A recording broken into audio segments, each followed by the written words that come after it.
Hello दोस्तों, once again welcome to my YouTube channel Karim classes. दोस्तों, आज मैं आपके लिए लेकर आया हूँ रॉबर्ट फ्रॉस्ट की एक बहुत ही प्यारी सी पोएम फायर एंड आइस। दोस्तों, पिछले वीडियो में हमने फायर एंड आइस की लाइन बाय लाइन एक्सप्लेनेशन की थी। आज इस वीडियो में हम इस पोएम की समरी और कुछ मोस्ट इंपॉर्टेंट क्वेश्चंस पर चर्चा करने वाले हैं। तो बिना देरी किए शुरू करते हैं आज की वीडियो को। सबसे पहले बात कर लेते हैं इंट्रोडक्शन पर। तो इंट्रोडक्शन इस तरह से है। This is a symbolic poem written by Robert Frost. ये एक प्रतीकात्मक कविता है रॉबर्ट फ्रॉस्ट के द्वारा लिखी हुई। दोस्तों, मैं आपको बताना चाहूँगा क्लास टेंथ के सिलेबस में रॉबर्ट फ्रॉस्ट ने 2 पोएम लिखी हैं और दोनों ही पोएम सिंबॉलिक हैं। दोनों ही पोएम में रॉबर्ट फ्रॉस्ट ने सिंबल का यूज़ किया है। पहली पोएम थी डस्ट ऑफ स्नो और ये पोएम है फायर एंड आइस। आगे इस कविता में क्या बताया गया है? इन this poem he discusses about the end of the world. इस पोएम में पोइट जो है इस संसार के नष्ट होने पर चर्चा करता है कि संसार किस तरीके से नष्ट होगा। इस बात पर इस पोएम में चर्चा की जाती है। अब बात करते हैं डिस्क्रिप्शन की। In this poem fire is a symbol of lust and endless desires. इस कविता में बताया गया है कि आग जो है, फायर जो है, is a symbol of lust and endless desires. Symbol है, प्रतीक है किसका? लस्ट यानी लोभ और लालच का, एंड एंडलेस डिजायर्स और अंतहीन इच्छाओं का, कभी भी खत्म ना होने वाली इच्छाएं। उन इच्छाओं का प्रतीक के रूप में फायर को यूज़ किया गया है। And ice is the symbol of hatred. और आइस जो है वो प्रतीक है नफरत का, घृणा का, द्वेष भावना का। The poet wants to aware the humanity that everything will end one by day human misdeeds. तो पोइट इसमें कहता है, पोइट मानवता को जागरूक करना चाहता है कि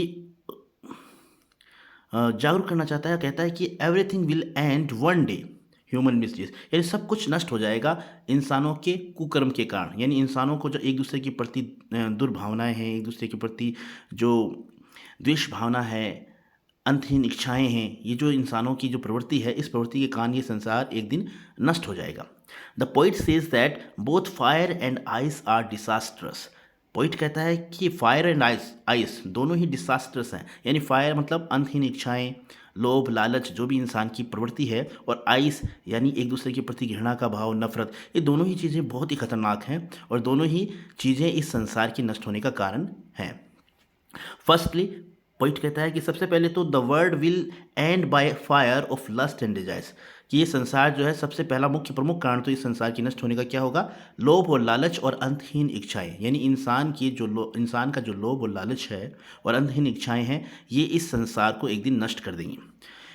आगे पॉइंट कहता है कि if the world has to destroy twice, लेकिन अगर कोई कसर बाकी रह गई तो then it will destroy by the ice of hatedness between man and man. तो अगर कोई कसर बाकी रह जाती है तो फिर जो इंसानों की आपसी जो नफरत है, घृणा का जो भाव है आपस में, ये पर्याप्त होगा इस संसार को नष्ट करने के लिए। तो यानी इस पोएम में पोइट ने मोटे तौर पर 2 बातें बताई हैं कि फायर और आइस जो है दोनों ही इस दुनिया के नष्ट होने का कारण है। फायर को लस्ट एंड एंडलेस डिजायर का सिंबल माना है और आइस को हैट्रेड का सिंबल माना है। अब कंक्लूजन की बात करते हैं। कंक्लूजन में कह सकते हैं हम कि we can say that it is actually the human nature. ये इंसान की प्रवृत्ति होती है। हम कह सकते हैं कि ये असल में इंसान की प्रवृत्ति है, which has been well stated, जिसे अच्छे तरीके से चित्रित किया गया है इस कविता में, with the help of 2 symbols. 2 प्रतीकों के माध्यम से इस कविता में इंसान की प्रवृत्ति को बहुत ही बेहतरीन तरीके से समझाया गया है। और सिंबल कौन से? Fire and ice. तो सीधी सी बात है, आपको अच्छी तरीके से समझ में आ गया। फायर का मतलब है लस्ट एंड एंडलेस डिजायर्स और आइस का मतलब है हैट्रेड। अब बात कर लेते हैं मोस्ट इंपॉर्टेंट क्वेश्चंस की। तो 2 मोस्ट इंपॉर्टेंट क्वेश्चन इस पोएम से हैं और मैं आपको बताना चाहूँगा कि आप इन्हें अच्छी तरीके से याद कर लेना। अगर एग्जाम में इस पोएम से रिलेटेड कोई क्वेश्चन पूछा जाता है तो आज वाले इस वीडियो से बाहर कोई भी क्वेश्चन नहीं पूछा जाएगा। तो पहला क्वेश्चन है, what is the central idea of the poem fire and ice, यानी इसकी थीम क्या है, इसका केंद्रीय भाव क्या है इस कविता का? तो आंसर है, the poem tells us about the unending desires. यानी पोएम जो है हमें बताती है अनएंडिंग डिजायर्स, अंतहीन इच्छाओं के बारे में, एंड द एंडलेस हेट्रेड और अंतहीन नफरत के बारे में। कभी ना ख़त्म होने वाली नफरत, कभी ना ख़त्म होने वाली इच्छाएं, इनके बारे में इस कविता के अंदर बताया गया है। These are there in the heart and the mind of the man, और ये इंसान के दिलो दिमाग में अच्छी तरीके से बस चुकी हैं।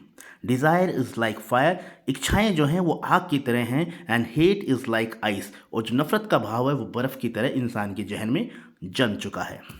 दूसरा क्वेश्चन बनता है इस मोस्ट इंपॉर्टेंट जो इस पोएम से है, what is the rhyme scheme of the poem. इस कविता की राइम स्कीम क्या है।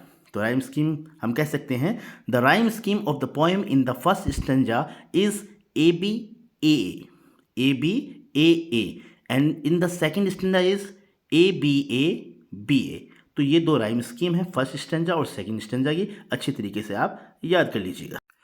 तो ये थी रॉबर्ट फ्रॉस्ट की प्यारी सी पोएम फायर एंड आइस, जिसे मैंने बहुत ही खूबसूरत अंदाज में आपको समझाने का प्रयास किया है। उम्मीद करता हूँ आपको ये वीडियो पसंद आया होगा। अगर आपको ये वीडियो पसंद आया है तो प्लीज़ मेरे चैनल को शेयर, लाइक और सब्सक्राइब जरूर कर दीजिएगा। जल्द ही मिलते हैं नए वीडियो के साथ। Thank you so much for watching this video. Keep watching, keep learning. Have a nice day.